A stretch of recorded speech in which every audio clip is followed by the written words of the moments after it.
아침 묵상에 오신 여러분들을 환영하고 축복합니다. 하나님께서 정말 오늘도 새로운 날을 허락하셨는데요. 새로운 날을 걸맞는 새로운 은혜로 오늘 하루 우리 인생을 지켜줄 줄 믿습니다. 오늘은 부스러기 은혜라는 제목을 가지고 마가복음 7장 24절부터 37절까지 말씀을 함께 살펴봤으면 좋겠습니다. 24절부터 26절까지 말씀을 같이 한번 읽어보겠습니다.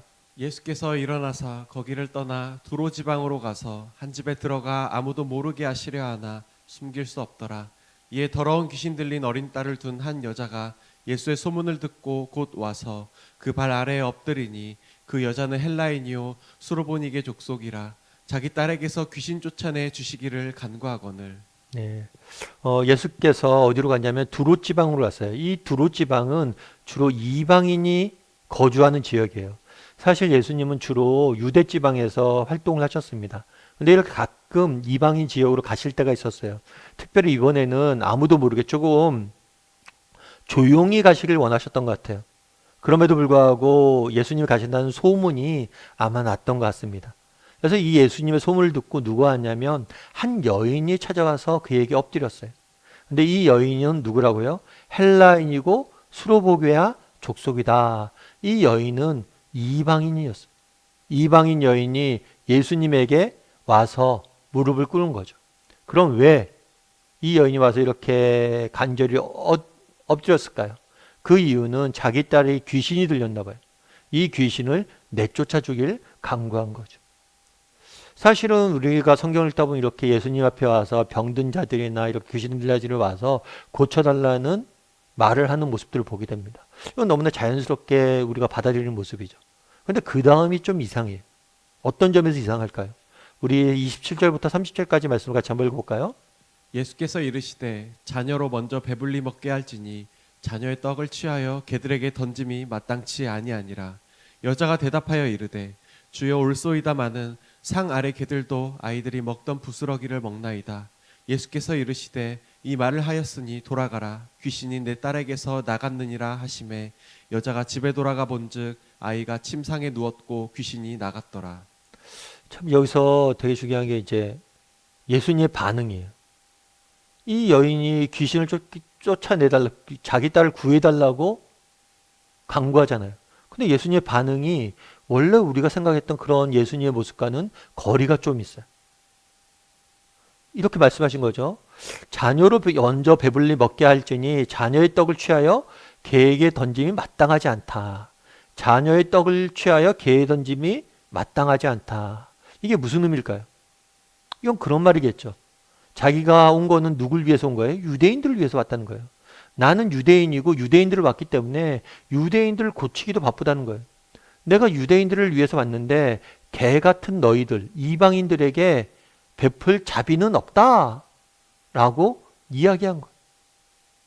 되게 이상하죠. 사실 이 말을 들은 여인의 심정은 어땠을까요? 개에 비유하잖아요, 자기들을. 그러니까 그렇게 모욕적으로 어쩜 들리고 되게 뭐라고 할까, 기분 나쁘게 들릴 수 있어요. 그런데 이 여자의 반응도 이상해요. 여자가 뭐라고 얘기해요?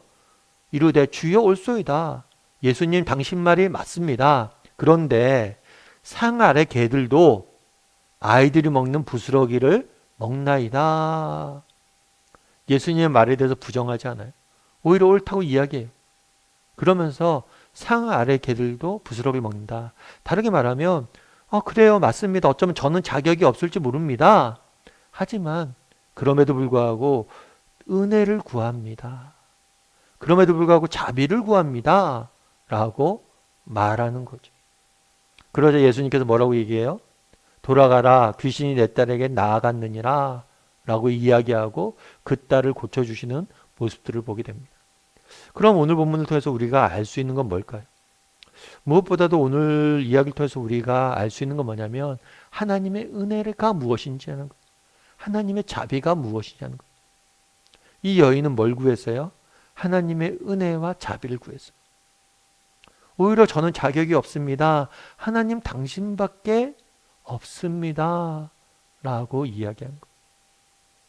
여러분, 우리에게도 이런 자세가 있는지, 이건 어쩌면 유대인들의 모습과는 대조되는 거예요.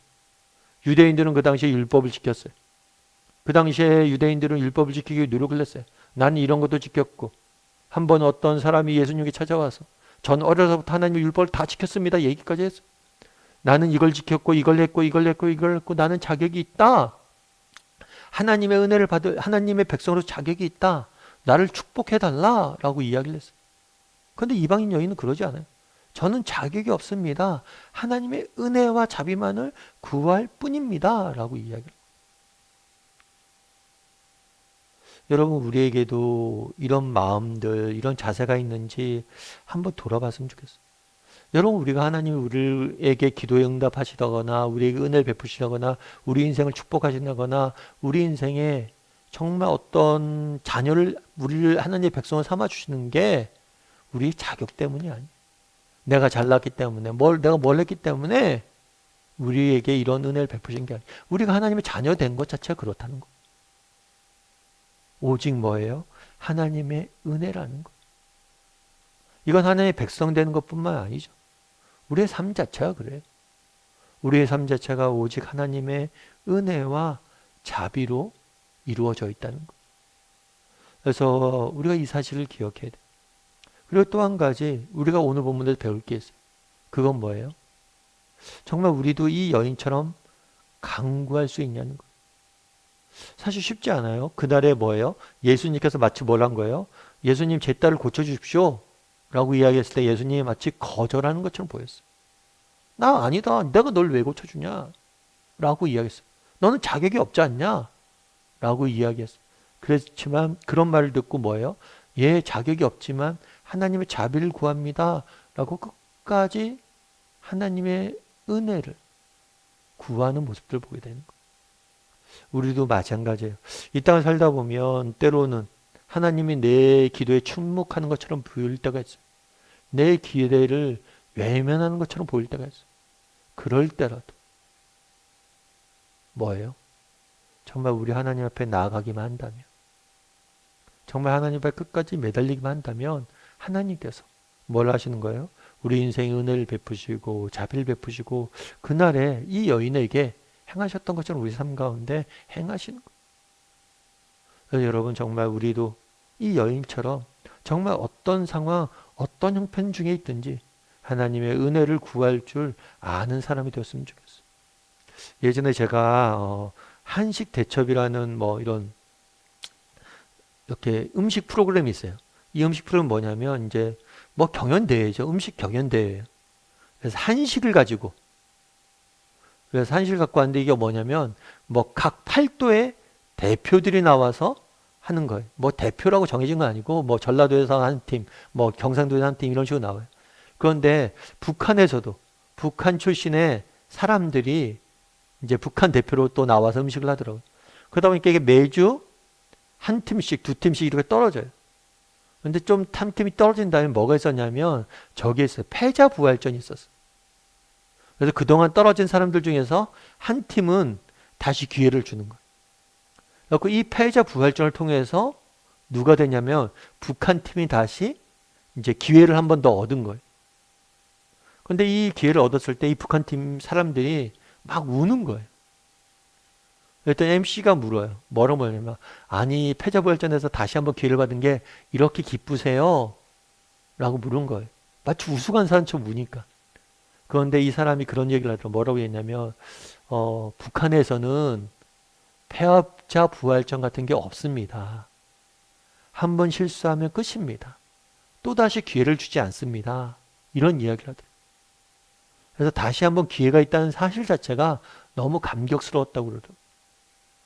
참 그 얘기를 들으면서 여러 가지 생각이 들었어요. 세상의 논리가 그거죠. 세상의 논리는 세컨 찬스가 없어요.